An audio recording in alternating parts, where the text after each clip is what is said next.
తాకట్టులో ఉన్న బంగారాన్ని విడిపించి ఆ రోజు ఆన్లైన్ రేటుకే మేము కొంటాం. Sharma gold company. నమస్తే, సుమన్ టీవీకి స్వాగతం.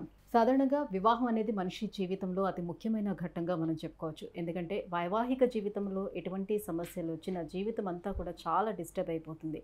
కాబట్టి వివాహం చేసుకునే సమయంలో జాతకం అనేది ఖచ్చితంగా మనం చూసుకోవాల్సిన అవసరం ఉంటుంది. అందులో భాగంగానే ఏ రాశి వారిని వివాహం చేసుకుంటే వారి జీవితం బాగుంటుంది, ఈ విషయాన్ని తెలియజేసేందుకు మనతో పాటు ఉన్నారు ప్రముఖ ఆస్ట్రాలజిస్ట్, వేదిక వాస్తు నిపుణులు శ్రీమతి జయప్రద గారు. అమ్మ నమస్కారం. నమస్తే అమ్మ, శ్రీమాత్రే నమః. అమ్మ, వివాహం చేసుకోవాలి అని ఫిక్స్ అయిన తర్వాత వృషభ రాశి వారి గురించి తీసుకుంటే, వృషభ రాశి వారు ఏ రాశి వారిని వివాహం చేసుకుంటే బాగుంటుంది, ఏ రాశి వారి జోలికి అస్సలు వెళ్ళకూడదు అంటారు? ఖచ్చితంగా వృషభ రాశి వాళ్ళు ఏ రాశి వాళ్ళ జోలికి వెళ్ళకూడదు అంటే, వీళ్ళు ఖచ్చితంగా మేషరాశి, మిథున రాశి పక్క పక్కన ఉన్నటువంటి రాశికి వెళ్ళకూడదు. సో వెళ్ళడం వల్ల ఏంటంటే వీళ్ళకి వచ్చే ఇబ్బందులు ఏంటి అంటే, మెయిన్ మేషరాశి వాళ్ళ తత్వం ఏంటంటే కొంచెం అగ్రెసివ్గా ఉంటుంది. వృషభ రాశి వాళ్ళు కొంచెం లవబుల్గా ఉంటుంది, అంటే ప్రేమతత్వం కలిగిన వాళ్ళు.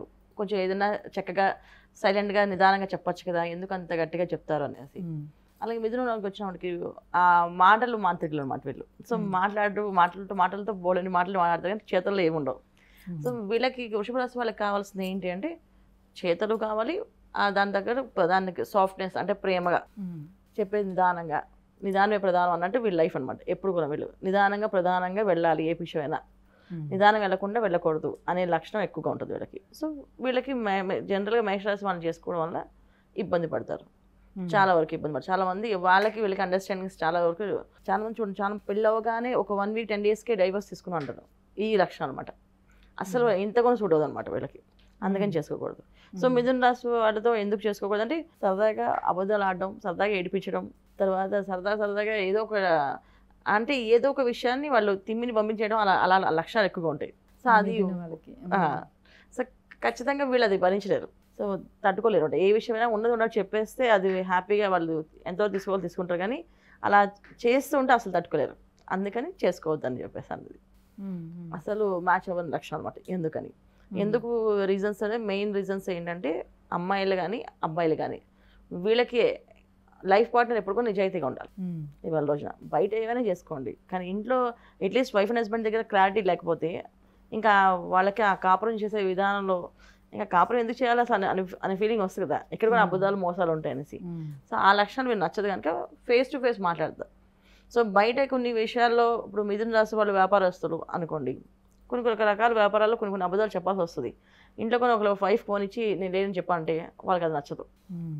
అలాగే హస్బెండ్కి ఫోన్ ఇచ్చి నేను లేదని చెప్పండి, కొంచెం ఇప్పుడు నేను డిస్టర్బ్ చేస్తాను బాగా అంటే అతనికి అనుమానం వచ్చేస్తుంది, ఏంటి ఇలా చెప్తుంది, నాతో చెప్పిస్తుంది అని చెప్పేసి. సో ఇలాంటి విషయాల్లో, చిన్న విషయాల్లో పెద్ద గొడవలు వచ్చే అవకాశాలు ఉన్నాయి. చిన్న విషయాల్లో అడ్జస్ట్మెంట్ అవ్వలేకపోతున్నాం, చాలా రోజుల నుంచి అడ్జస్ట్ అవుతున్నాయి, ఇప్పుడు అందుకే డివోర్స్ తీసుకొని చాలా మంది ఉన్నాయి. పిల్లలు పెద్దవాళ్ళు అయ్యి కూడా డివోర్స్ తీసుకొని వచ్చేస్తారు.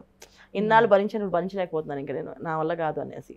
సో ఎందుకంటే ఈ ట్రాన్స్పరెన్సీ అనేది వీళ్ళకి వైఫ్ అండ్ హస్బెండ్ మధ్య ఉండదు, ఈ రాశి లక్షణాలు వాళ్ళకి. అందుకని చేసుకోవద్దని. సో చెడ్డవాళ్ళు అంటే కాదు, ఆ పరిస్థితుల ప్రభావం బట్టి వాళ్ళు అలా మారుతారు. ఆ మార్పు ఒకరి మనస్తత్వాలు ఒకరికి సెట్ కాకుండా వల్ల ఇబ్బందులు. ఇది మెయిన్. లగ్నాల వైజ్ గా చూసుకునేటప్పుడు లగ్నం వైజ్ ఖచ్చితంగా కూడా సేమ్. వృషభ లగ్నం వాళ్ళకి మిథున లగ్నం పడదు, అలాగే మేష లగ్నం పడదు, చేయకూడదు. అది ద్వితీయ వ్యయాధిపతి. సో ద్వితీయమైన కుటుంబస్థానం ప్రశాంతంగా ఉండకుండా దాంట్లో డిస్టర్బెన్సెస్ ఉన్నాయి అనుకోండి, కాపురం చేయలేరు. వ్యయ స్థానాధిపతి, వ్యయంలో ఎప్పుడైతే పడిందో అది లగ్నం, డెఫినెట్గా అది సయ్యన సుఖం అంటారు, తర్వాత ఖర్చులు అంటాము, ఏమైనా ఉండొచ్చు. సో అంటే లాసెస్ బిజినెస్, అంటే ఈమె వివాహం అవగానే కొంచెం చూడండి, అమ్మాయి ఏ ముహూర్తం అడుగుపెట్టిందో మా ఇంట్లో జరిగింది, ప్రాబ్లమ్స్ అన్నీ వచ్చాయి, అది ఆ అమ్మాయి వల్ల వచ్చిందా లేకపోతే మామూలుగా వచ్చిందో అని అంటారు. కొన్ని విషయాలు సిచ్యువేషన్స్లో ఇలా వీళ్ళకి స్టార్ట్ అవుతుంది ఇబ్బందులు. అది ఇద్దరికి ఇబ్బంది పడతారు. ఇప్పుడు ఈ అమ్మాయి అడుగుపెట్టిన వేళ విశేషం వాళ్ళు జరగలేదు అనుకోండి, వాళ్ళు ఇబ్బంది పడతారు. ఆ అడుగుపెట్టిన టైంలో ఈ అమ్మాయిని అన్నారు కనుక ఈ అమ్మాయికి లైఫ్ లాంగ్ బాధపడుతుంది. ఒకవేళ ఆ అబ్బాయిని వివాహం చేసుకుని చాలా మంది చూడండి, వివాహం అయిన తర్వాత ఏదో ఒక బిజినెస్ లాస్ అయ్యి చాలా అప్పులు ఉండిపోయి ఆ అప్పులు తీర్చాల్సి వస్తుంది, వైఫ్ జాబ్ చేసి తీరుస్తుంది. అది కూడా ఇది ఒక రీజన్స్ అనమాట ఈ లగ్నాల వల్ల. సో జాతకం ప్రకారం తెలిసిన వాళ్ళు అయితే ఖచ్చితంగా లగ్నాలు ఖచ్చితంగా చెక్ చేసుకొని, పాయింట్స్ ఎన్నో చెక్ చేసి, నక్షత్రాలు కూడా చెక్ చేసుకొని వివాహం చేసుకోవాలి.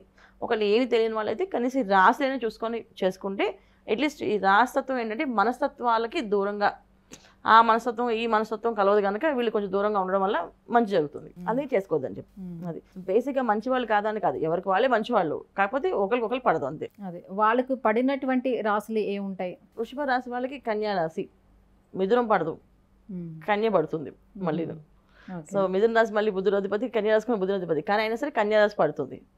తర్వాత మళ్ళీ వీళ్ళకి మీనరాశి పడుతుంది. అందుకని వీళ్ళ ఆలోచన విధానం కొంచెం బాగుంటుంది. అయితే సేమ్ రాశి వాళ్ళు ఉండే వాళ్ళని చేసుకోకూడదు. ఎందుకు అంటే సేమ్ ఒకటే ఆలోచన ఉంటాయి ఇద్దరేను. సో దీనికి ఏం చెప్పాలనిపిస్తే తను చెప్తే వెయిట్ చేస్తుంటే, అలాగే తను చెప్పాలంటే విషయం తిని చెప్తే వెయిట్ చేస్తూ టైం వేస్ట్ అవుద్ది. పోట్లాడుకున్నారంటే ఇద్దరు ఒకేసారి పోట్లాడుకుంటారు. సో ఎవరు సారీ చెప్పుకోరు. ఏదైనా గొడవ వచ్చిందంటే ఎవరికి ముందు కాంప్రమైజ్ అవ్వాలంటే ఎవరు కాంప్రమైజ్ అవ్వలేరు. ఇద్దరికి ఈగో ప్రాబ్లం ఉందనుకోండి. సో అందుకే ఒక రాశి వాళ్ళు చేసుకోవద్దని చెప్పేది. అందుకే ఒకేలా ఉంటారు ఇద్దరు ఆలోచనలు. ఆ ఒకేలా ఉన్నప్పుడు ఎవరు కాంప్రమైజ్ అవుతారు? ఇక వ్యాపార భాగస్వాములుగా చేసుకోవాలంటే ఏ రాశి వారిని సెలెక్ట్ చేసుకోవాల్సి ఉంటుంది? వీళ్ళు వృషభ రాశి వాళ్ళు సింహరాశి, తర్వాత కన్యా రాశి, వీళ్ళు భాగస్వాములు బాగుంటుంది. వాళ్ళకి అండర్స్టాండింగ్ బాగుంటుంది. మాట్లాడే విధానం కానీ చేసే విధానం కానీ బాగానే ఉంటుంది, చేసుకోవచ్చు. వివాహానికి మాత్రం మళ్ళీ తులారాశి పనికిరాదు.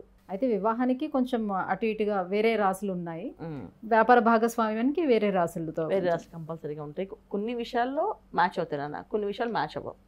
కొంతమంది అసలు వ్యాపారానికి పనికిరారు, వివాహానికి పనికిరారు, అసలు ఫ్రెండ్షిప్ కూడా పనికిరారు.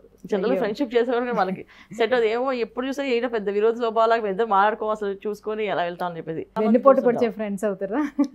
లేదు అసలు ఎందుకో నచ్చదు అంతే. చాలా మంది చూడండి ఒకే ఆఫీస్ వర్క్ చేస్తూ కొన్ని ఏళ్ళుగా వర్క్ చేస్తారు కానీ హాయి బాయిగా అనుకోరు కనీసం, అలా వెళ్ళిపోతుంటారు. అది ఎందుకు ఏమో తెలీదు. ఆయన వల్ల నాకే శత్రువు లేదు, ఆయన వల్ల నాకు నష్టం జరగలేదు, కానీ నన్ను చూస్తే ఆయన మాట్లాడు, ఆయన చూస్తే నేను మాట్లాడు అనే ఫీలింగ్ ఉంటుంది. సో ఈ కలవను అన్నమాట అంతే. దీనివల్ల నష్టం ఉందని కాదు, కలవరు అంతే. అమ్మ, వృషభ రాశి వారు ఏ రాశి వారితోటి కలిసి పెళ్లి చేసుకుంటే బాగుంటుంది, సో వాళ్ళకి ఏ రాశులు నప్పుతాయి అనే విషయాన్ని తెలియజేసినందుకు ధన్యవాదాలు. నమస్తే అమ్మా. శ్రీమాత్రే నమః.